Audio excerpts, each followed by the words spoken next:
My name is Tessa Whitmore. I'm 31 years old, and the night my mother threw my life onto the driveway, I still had drywall dust on my blazer from a renovation site across town. I had just finished a 14-hour day adjusting lighting plans for a restored 1920s theater, and all I wanted was to shower, answer 2 emails, and go to bed. Instead, I turned into my parents' cul-de-sac and saw my clothes, sketchbooks, laptop stand, winter coats, frame certificates, and half my childhood dumped across the concrete like the world's ugliest yard sale. My father stood beside the garage with a bullhorn like he was hosting a carnival. "Attention, everyone," he shouted. "We're finally kicking out our 31-year-old deadbeat daughter." My mother knelt by my suitcases, dragging a dripping paintbrush across the fabric in thick red letters. Pathetic. My younger sister laughed while taping cardboard signs to folding chairs at the edge of the driveway. "Free junk from a worthless Leech." Neighbors slowed their cars. Someone across the street lifted a phone and started recording. Then my mother raised the bullhorn and screamed the line she wanted the whole block to remember. "She owes us $16,000. She hasn't contributed a thing in 3 years." I didn't cry. I didn't beg. I just stood there long enough to understand that this was planned, rehearsed, and meant to break me in public. So I picked up what hadn't been smashed, loaded my car in silence, and when I finally looked at them, I said, "This isn't over. You're going to regret tonight." They laughed so hard my mother had to wipe tears from her face. "With what?" she yelled. "What could you possibly do?" Failure. Before I tell you what happened 3 weeks later, and why my phone started exploding so hard I had to throw it face down into a sink, tell me this. What time is it where you are right now? And where are you watching from? I want to see how far this story travels. I spent that first night in my car behind a 24-hour grocery store, parked beneath a flickering light, with the back seat jammed full of my life. At 2 a.m, after the adrenaline wore off, I started taking inventory with my phone flashlight. 3 broken frames, 1 cracked tablet, 2 paint-soaked suitcases, my drafting case bent at the corner, a velvet box containing my grandmother's ring, empty. That missing ring hit me harder than the bullhorn had. By sunrise, I was in a motel off Hawthorne Boulevard, with my clothes piled on a chair and a pounding headache behind my eyes. That was when I finally watched the video my sister had posted. She had live-streamed the whole thing, not secretly, proudly. There she was, panning across my belongings like a reporter at a disaster scene, zooming in while my mother shouted about debt and my father called me lazy, spoiled, and useless. Thousands of views had already rolled in because people love a public stoning when it's packaged as tough love.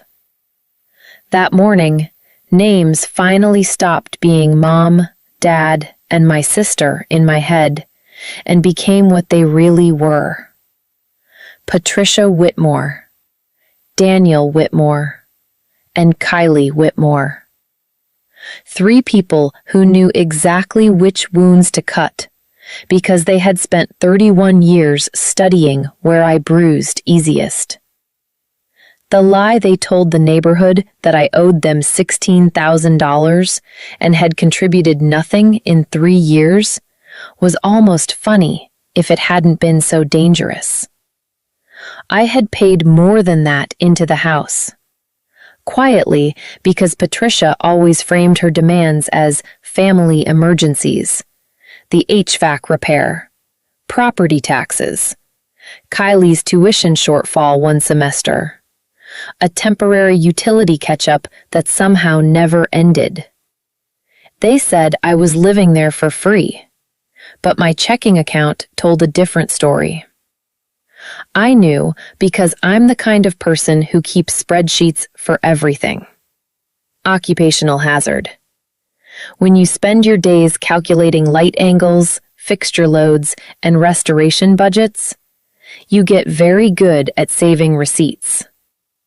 By noon, I had booked a storage unit, rented a small furnished studio on a month-to-month lease, and called the only person I trusted not to tell me to calm down.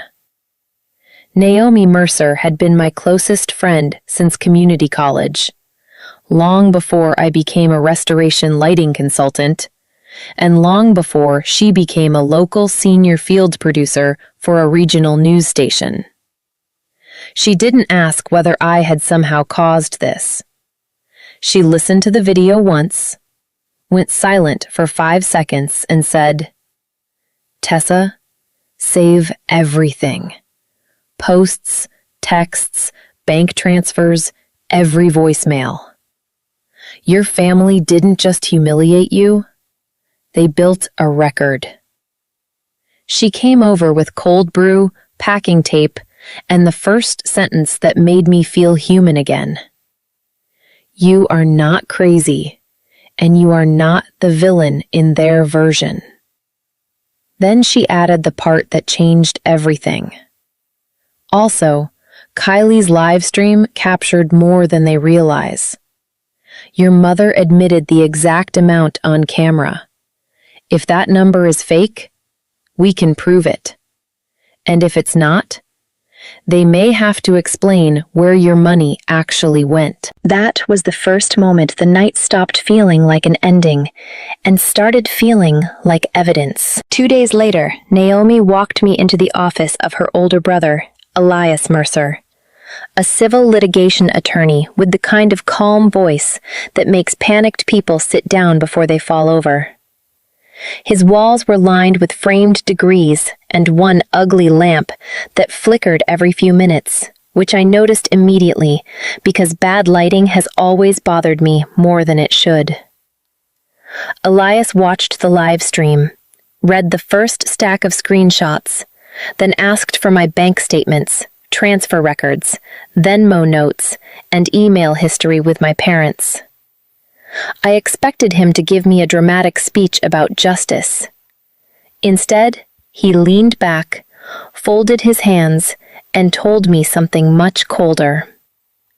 I had a client 2 years ago whose family publicly smeared him. He said he wanted a revenge fantasy.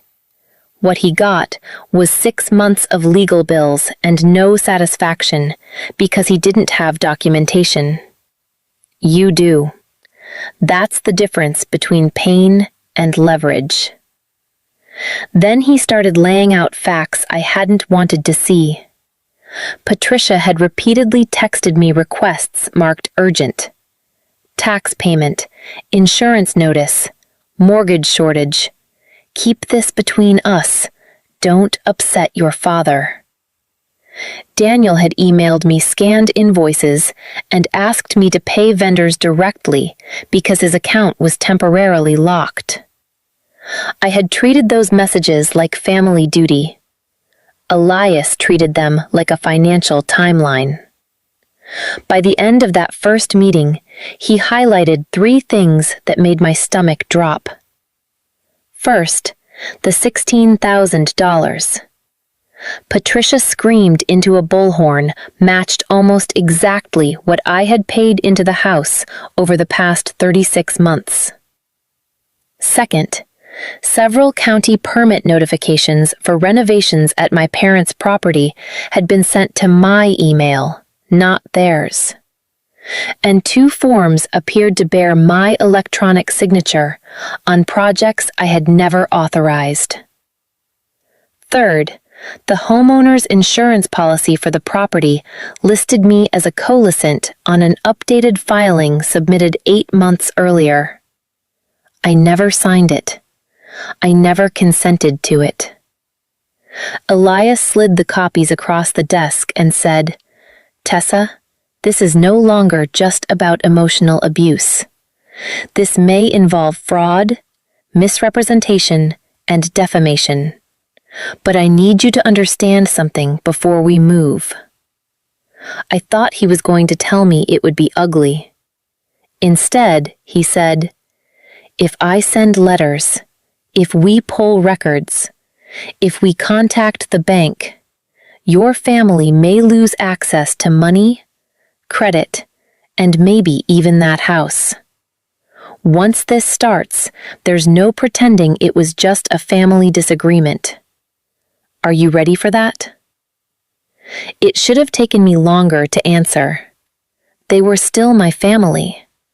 Patricia used to pack my lunches with notes. Daniel taught me how to change a tire. Kylie used to crawl into my bed during thunderstorms. But families don't get a lifetime license to crush you. Families don't get to paint your suitcases red and call it love. "Yes," I said. "I'm ready." Elias nodded once and began dictating a preservation letter to his assistant. "Save all communications. Do not delete posts. Cease and desist false statements. Provide accounting for funds received from Tessa Whitmore over the last 3 years." It was the most terrifying music I had ever heard. That night, I sat on the floor of my new studio, eating takeout noodles from the carton and staring at a stack of receipts spread around me like cards in a crooked game. And for the first time, the question wasn't how I could survive what my family had done. The question was how much of my life they had built on the assumption that I would never fight back. My parents didn't respond to Elias's first letter with fear. They responded with arrogance. Patricia posted a long Facebook rant about kids who use therapy buzzwords to justify selfishness. Daniel commented beneath it with a Bible verse about honoring your father and mother. Kylie reposted clips from the driveway livestream with laughing emojis and the caption, "When freeloaders finally meet consequences." They thought louder meant truer. What they didn't know was that Elias had already subpoenaed bank routing records tied to the transfers I made. And Naomi had begun quietly asking questions through local contacts because Patricia served on the board of a neighborhood arts fundraiser that depended heavily on family-friendly publicity. A week after the driveway incident, Patricia showed up at that fundraiser wearing a navy sheath dress and a martyr's smile, ready to collect compliments about resilience and motherhood. I went too, not because I wanted a scene, because I wanted witnesses. The event was held in the lobby of a restored railway hotel downtown. All brass railings and chandeliers and expensive donors pretending not to hear gossip. I arrived in black slacks, a cream blouse, and the blazer Patricia once said made me look too ambitious to be likable. Elias came with me, not as some movie-style enforcer, but as a silent reminder that facts had entered the room. Patricia saw me first. Her smile dropped, then snapped back into place so fast it almost impressed me. "Tessa," she said loudly, grabbing the arm of a donor before I could answer. "My daughter is going through a difficult phase, but we're praying for healing." Daniel moved toward us with Kylie 2 steps behind, already filming on her phone because apparently the whole family had confused humiliation with a hobby. I let Patricia talk. I let Daniel say I was unstable. I let Kylie mutter that everyone there should know I'd bled them dry. Then, when enough people had gathered without pretending not to listen, I asked one question. Patricia, do you want to repeat the part about me owing you $16,000? She lifted her chin. Absolutely. I took out my phone, connected it to the portable speaker Elias had handed me outside, and played the driveway clip where she shouted the figure into the bullhorn. Then I held up printed transfers, each with dates, amounts, and memo lines. Property tax, furnace repair, school payment, insurance shortfall, emergency plumbing. I read them one by one, not raising my voice once. This is $1,000 for county taxes. This is $2,200 for your HVAC replacement. This is $800 for Kylie's tuition balance. This is the insurance premium you told me would prevent cancellation. This is the roofing contractor I paid directly after you said the bank froze your account. The room went quiet in a way I had never heard before. Not empty, but stunned. Patricia's color changed. Daniel told me I was embarrassing them. No, I said. What embarrassed you was being told no for the first time. Then Elias stepped forward and introduced himself. Not theatrically, just clearly enough for the donors, board members, and volunteers nearby to understand that the rumors now had paperwork. He didn't threaten anyone. He simply stated that false public claims about debt, contribution, and dependency had been documented and were being reviewed, along with possible unauthorized use of my name on property and insurance documents. Kylie lowered her phone. Patricia tried to laugh it off, but the laugh sounded like glass cracking. One woman from the arts board asked whether the live stream was real. Another asked whether the family had in fact thrown my belongings outside. Daniel began talking too fast, which is what guilty men do when they realize there are no sympathetic shortcuts left. I walked out before the argument could become mud. In the parking garage, my hands shook so badly I dropped my keys twice. Elias picked them up, placed them in my palm, and said, "That was not revenge. That was correction. The revenge part is what happens when institutions start caring." 3 days later, the fundraiser board suspended Patricia pending review. 2 sponsors pulled out, and my family still didn't understand that the worst part hadn't even started. The social media war exploded exactly the way Elias predicted it would. Patricia doubled down with a post claiming I had doctored records and manipulated private family generosity into a public attack. Daniel wrote that I was bitter because I had failed in life and needed someone to blame. Kylie uploaded a tearful video insisting I had always resented the family because I couldn't handle adult responsibility. For about 6 hours, it worked. People who barely knew us shared half-informed opinions. Distant relatives crawled out of nowhere to say blood should stay private. Old church acquaintances posted comments about grace and rebellion, as if there were medals for using scripture to excuse cruelty. Then Naomi aired a segment without naming every legal detail, but with enough verified information to shift the ground under my parents' feet. It focused on a broader pattern: public shaming of adult children, coercive family financial control, and the dangers of false online narratives when video evidence and payment records tell another story. My face was partially obscured. The driveway footage wasn't. Neither was the bullhorn.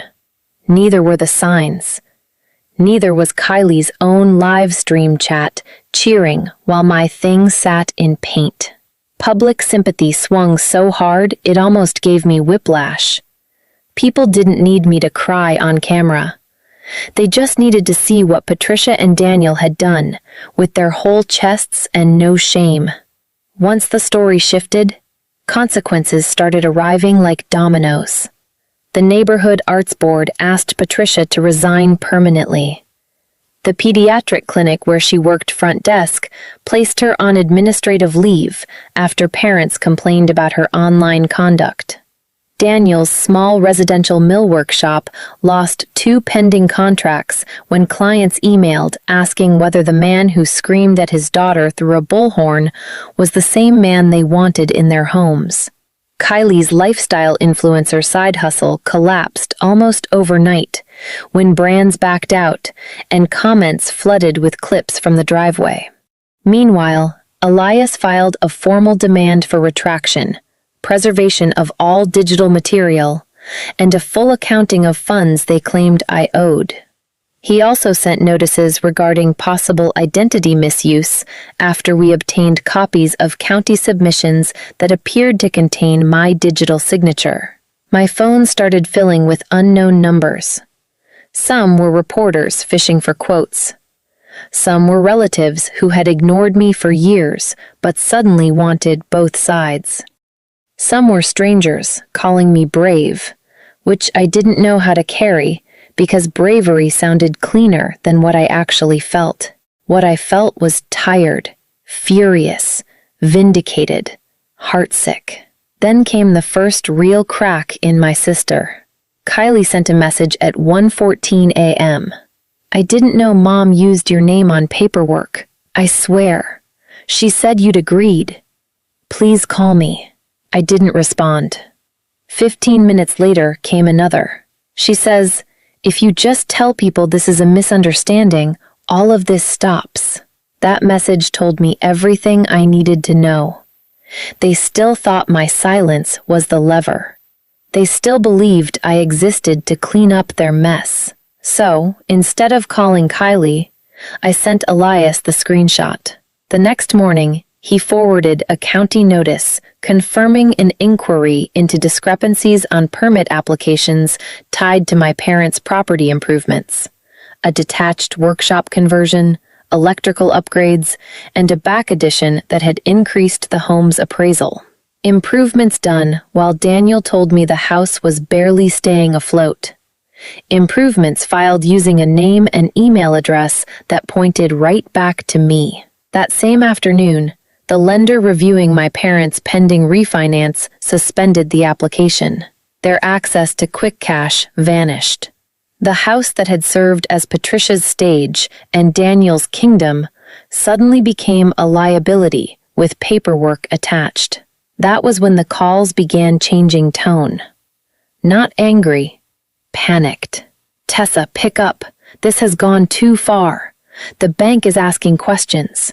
Your mother is having chest pains. Kylie is falling apart. We can talk this out as a family. Funny how family always becomes sacred the minute accountability enters the chat. Exactly 3 weeks after Patricia painted my luggage and called me worthless, I was reviewing lighting mock-ups in my office when my phone started vibrating across the desk like it was trying to escape.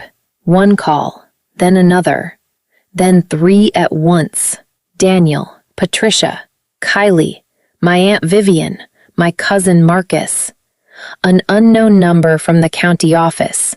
Then a flood of texts so fast I could barely read them. Call me now, please. They're saying forgery. The insurance policy got flagged. Why would you do this to us? We need you to confirm you approved everything. Answer your mother. Tessa, this is serious. Tessa, please. My work phone rang too. Then my email lit up. Then voicemail after voicemail slammed in until the notification count broke into numbers I had only seen when a celebrity dies. 56 calls in under an hour. It felt like every minute was being bombarded from 6 directions at once. I carried the phone to the break room, turned on the sink, and laid it face down beside the faucet because hearing it vibrate against the counter made me feel like I was trapped inside a hornet nest. Elias told me not to answer anyone until he reviewed the latest documents.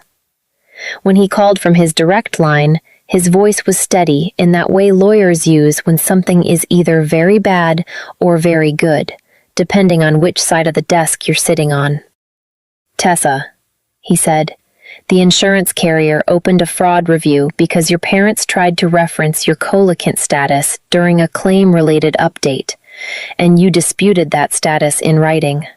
The county inquiry also confirmed mismatched IP data on 2 permit submissions, and the lender wants explanations for recent financial transfers versus public claims that you were a dependent debtor. Their refinance is frozen. So that's why they're panicking," I said. "That's part of it," he replied. "There's more. Patricia's employer terminated her this morning after a conduct review. Daniel's biggest commercial client paused all work until this clears. And Kylie? Well, Kylie may be the only one who actually understands how bad this is." An hour later, Kylie proved him right by showing up outside my office building with no makeup, swollen eyes, and none of the smugness from the driveway.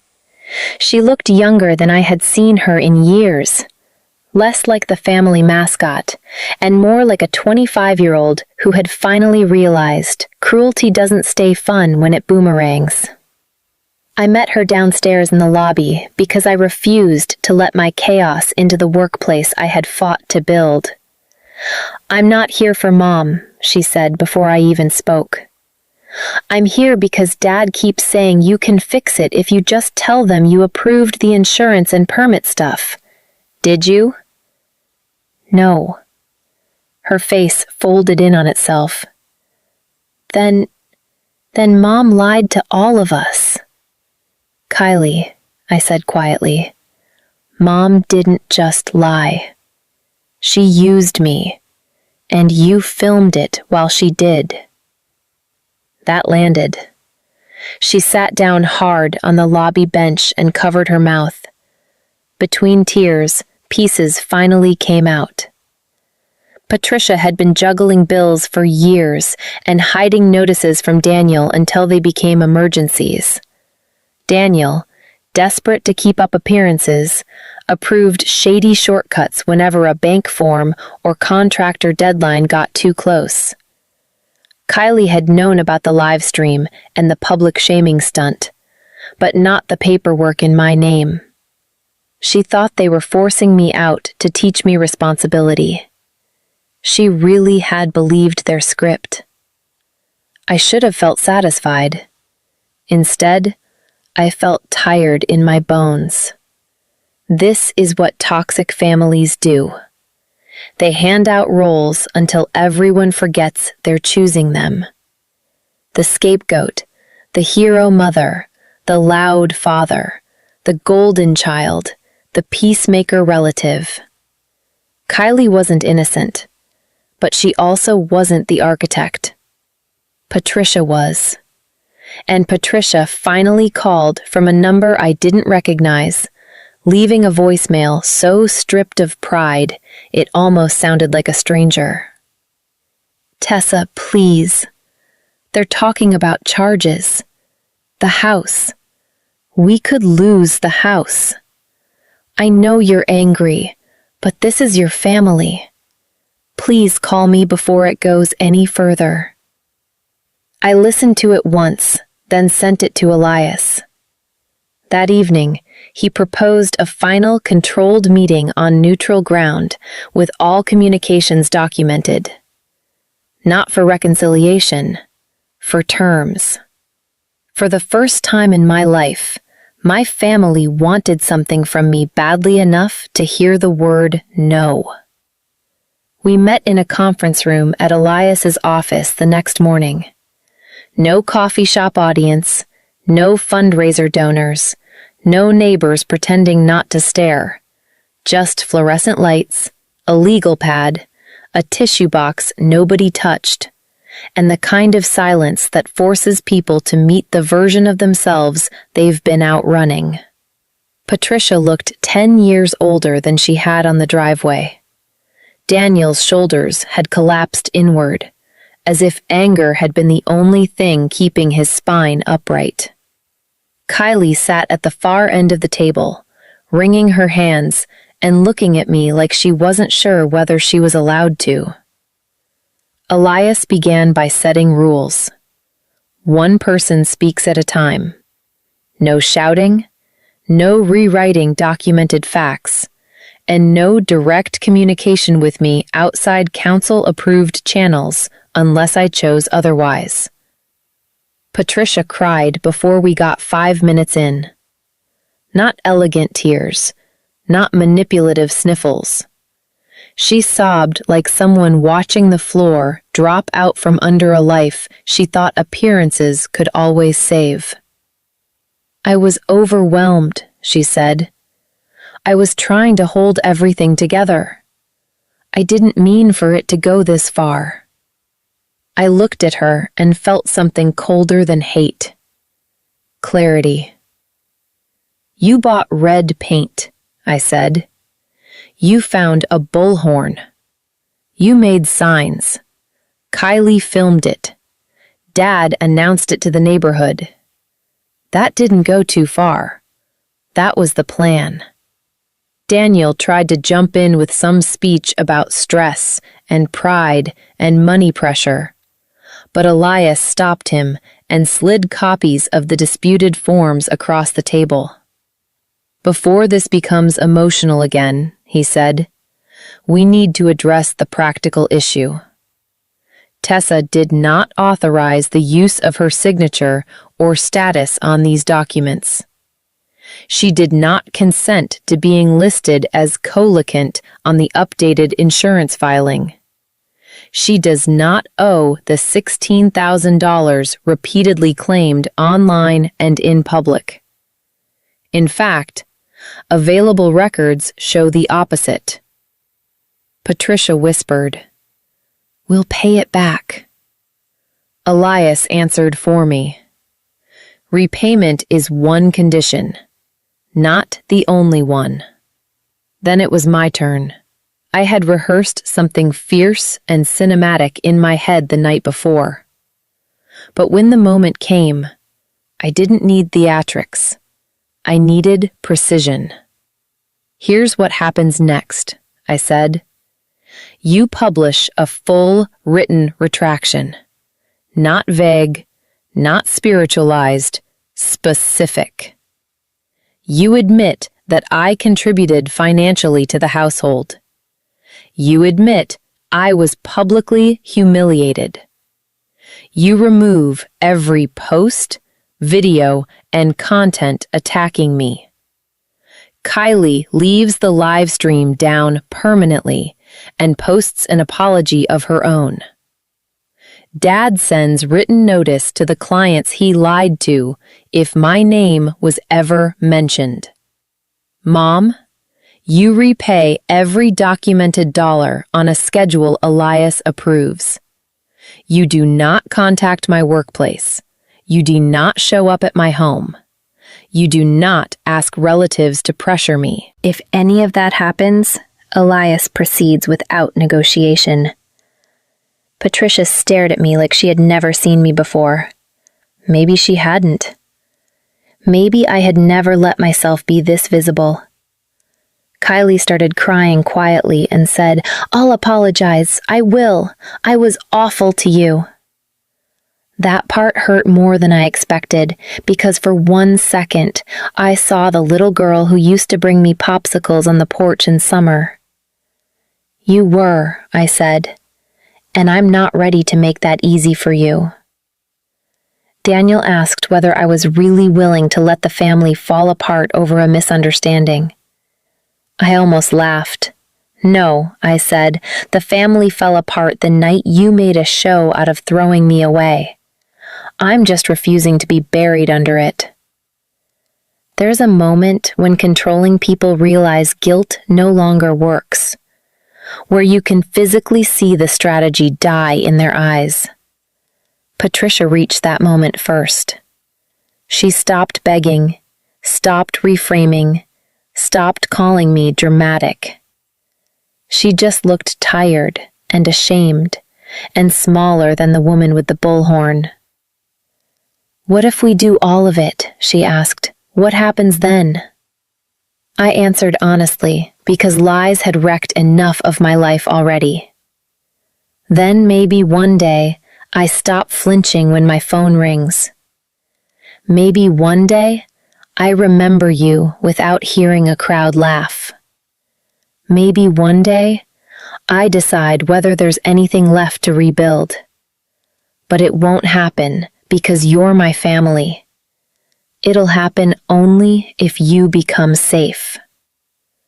By the end of the meeting, Patricia had agreed to resign from the last community committee still clinging to her, issue the retraction, and begin repayment. Daniel signed an acknowledgement regarding the false public debt claim and agreed to stop all direct contact. Kylie volunteered a written apology and, to my surprise, asked for therapy referrals instead of forgiveness. Elias later told me that was the first genuinely smart thing anyone at that table had done. The public statements went out within 48 hours. Patricia was dragged online. Yes, but more importantly, the record changed. Grand silence became the apology he could actually manage. Kylie's followers watched her admit she had helped humiliate her own sister for approval and attention. Some people mocked her. Some people thanked her for telling the truth. I didn't care which. I cared that the lie was dead. And as for the house, they kept it barely after scrambling through a payment plan and selling assets Daniel had once treated like symbols of status. They did not lose everything. They lost the fantasy that they could do anything to me and still call themselves righteous.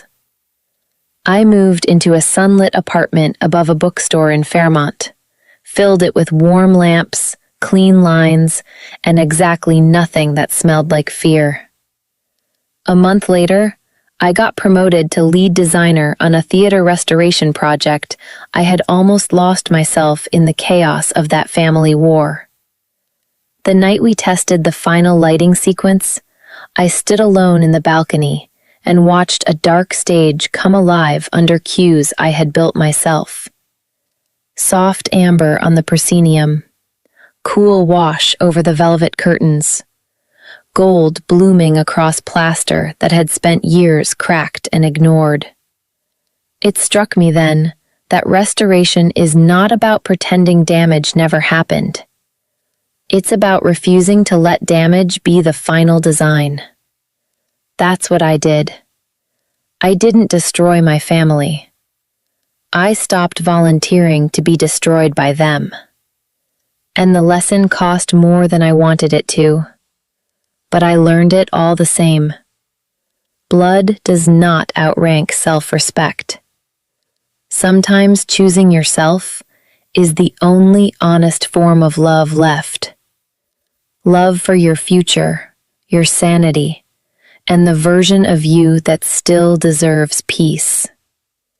So, if your own family has ever made you feel like a burden, like a debt, like a mistake they could drag into the street and label worthless, remember this: walking away is not weakness. Telling the truth is not betrayal. And saving yourself is not selfish. It's survival. If you had been sitting in that conference room, looking at the people who broke you, and finally realizing you no longer needed their permission to heal, would you have chosen them, or would you have chosen yourself? In my opinion, this story is powerful because it shows that the deepest wounds often come from the people closest to us. What made Tessa's response so satisfying wasn't revenge alone, but the fact that she chose truth, self-respect, and accountability instead of chaos. That's what makes this story feel meaningful rather than just dramatic. Sometimes walking away is the bravest thing a person can do. If you were in Tessa Whitmore's position, would you have forgiven your family after the truth came out? Or would you have chosen to cut ties completely?